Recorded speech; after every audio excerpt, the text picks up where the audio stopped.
Hello! I hope you all are having a wonderful day today. I wanted to take a moment to talk about the new Beauty and the Beast that recently came out in theaters.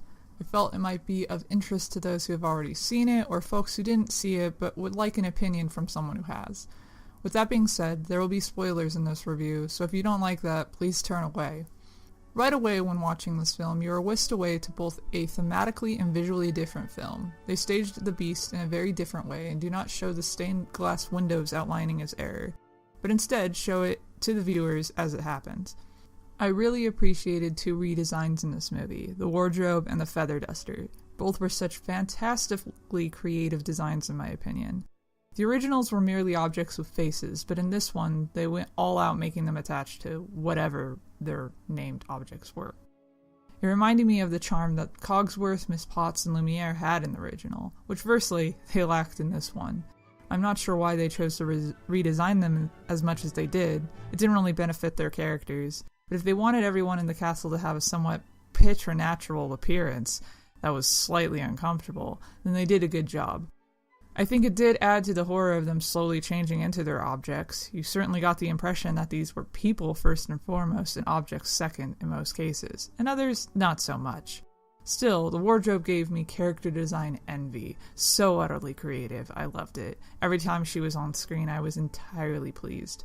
I wish I could say the same about the main trio, who I felt were too human. Really, all they did was make uncanny valley element of the film ever present. They removed a lot of banter between characters that made the original such a treat to watch. The duo dynamic between Cogsworth and Lumiere was virtually non-existent. It was instead replaced by Lumiere stealing the show with Miss Potts. This did not benefit the plot, and I felt it was highly unnecessary. Still, where they removed the main banter, they added more between certain characters. One being Belle and her father. No longer was Marisa, let's face it, French variant of the Sultan from Aladdin. Now he's a kindly, gentle, and intelligent inventor and artist. It gave a much-needed charm and made Belle's connection with him more potent. And they provided everything they needed to about his character in the first 2 minutes of him being on screen. That's impressive. One single song and you were already privy to everything you needed to be aware of. I appreciate that they made him a far more active role in Belle's life. I felt that it really added to the narrative and provided reasoning for Belle's desire to take his place as well as the urgency when he was in danger. Another interaction that they developed was that of LeFou and Gaston. They certainly expanded on LeFou's personality and made him catty, possessive, and cowardly. In the originally, he was just a suck-up and an oaf. In this, he was certainly more torn about certain choices and questioned Gaston's method, less of a tool and less of a fool, which makes his namesake rather unfitting.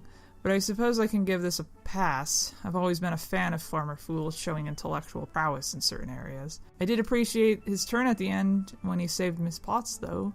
That was cute. The changes to the two men pining for Belle's affections were, to me, incredibly apparent. With Gaston, they provided that his bloodlust stemmed from the war, I'm doing air quotes. He seemed to be less pig-headed in this and more methodically malicious, going as far as trying to kill Maurice. Well, I mentioned earlier, the audience instantaneously grows to like.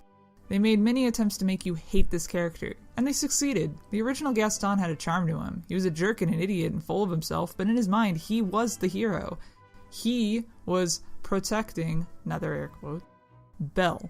It certainly didn't make him any less evil, but his intentions could be argued at least rational, at least from his standpoint.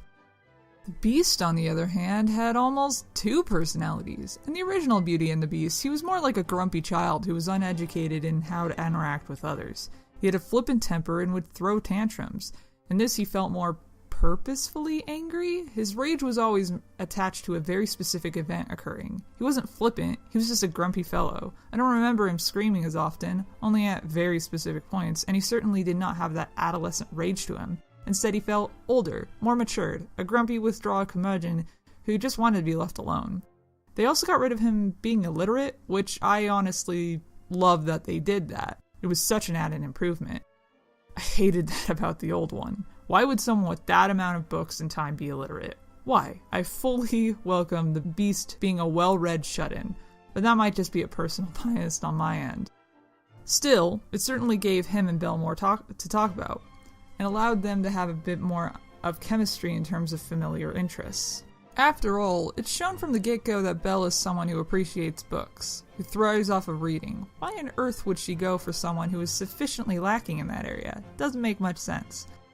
Like I mentioned earlier, his rage was usually triggered by something. No longer did he freak out on Maurice for being an unwelcome guest. In this version, he catches Maurice stealing a rose from his garden at Belle's request. And due to the curse and the connection to roses that he has, it would make sense that the beast would have such a vicious reaction. Over the top, yes, but at least it made more sense than finding Maurice in his house whilst escaping a storm while he had servants around him.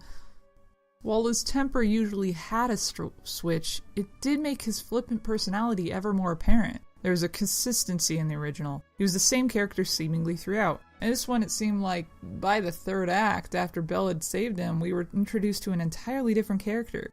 When Belle saved him in the original, he was still a brat, and he still had a tendency to snap back at her. I suppose they thought that would be harder to warm up to, but I felt it actually made his character in the prior more endearing.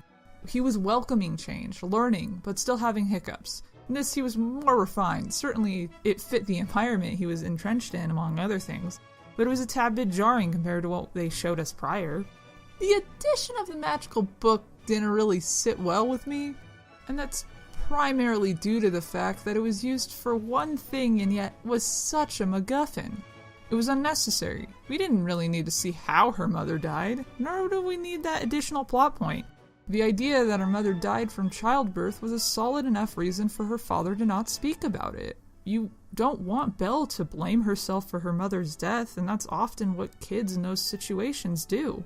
Now, if they needed this scene in the movie, found it completely necessary to have it in there, they could have easily had it so there was restrictions, like being able to travel anywhere in the world, but being unable to interact with anyone on the outside, essentially being an astral body. That could have supplied a really solid scene of Belle running to the book to save her father, but the beast explaining to her that it wouldn't work, thus allowing him to let her free because he knew that was the only method she could save her father. Or, if they really wanted to keep the ability to interact with the outside world, they could have used it for her to get back to the village, thus appearing out of thin air, igniting the townspeople's suspicions and fears, and furthering her reasons for showing the beast. I don't know. Just felt like a useless add-on and unnecessary. I guess I can give this film kudos for taking the time thing out of the equation in terms of how long they had been objects in Beast's age. In Be Our Guest, they removed the line 10 years we've been rusting and replaced it with too long we've been rusting. They also made it apparent that Beast was an adult before being transformed, which certainly removed a certain layer of discomfort when you think about him possibly being only 12 in the first version. All in all, they fixed tiny and minimal things that fans had been constantly pointing out and being a little fucked up. Was it necessary to make an entirely new film and change what they did? No, it really wasn't. But given the fact that Beauty and the Beast is a cash cow, I can't at all be surprised that they did. If you just look at the film, it's gorgeous looking. And if you look at it as a film, does it hold up? It was fine. I wasn't wowed. Didn't move me. It's not a movie I can see myself watching again. But I didn't hate it. I didn't hold it against the original and go, "You will never be this." Because of course it won't. You're already giving a biased disadvantage when you do that.